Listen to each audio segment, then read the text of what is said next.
পেট পর্যন্ত চলতেছিল। মার পেটে আসতে দেরি, সুঘ্রাণ বাহির হইতে দেরি হয় নাই। মার পেটে আসতে দেরি, আমেনাকে তরুলতা সালাম দিতে দেরি করে নাই। লম্বা কাহিনী।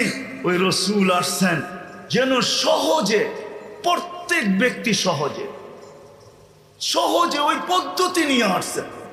আমি তো বলি, হয় সারা দিন যেই অটোওয়ালা নামাজ পড়তে পারে নাই, সারা দিন যদি অটোওয়ালা নামাজ না পড়তে পারলো, আমার কোনো আক্ষেপের বিষয় না।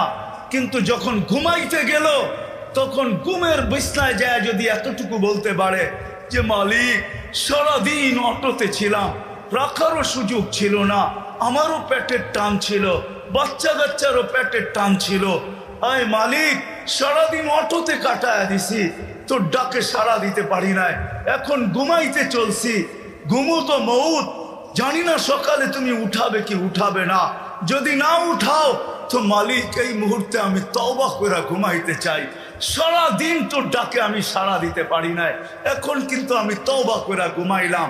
যদি ঘুমায় গেল তো কোরআন আমাকে বলে ইন্নাল্লাহা ইউহিব্বুত তাওয়াবিন, ওই ব্যক্তির তওবা আল্লাহর কাছে গ্রহণযোগ্য হবে। ইয়া কওম ইস্তাগফিরু রাব্বাকুম ইন্নাহু কানা গাফফারা, তার তওবা কবুল হবে। শুধু কবুল হবে না, সে আল্লাহর প্রিয়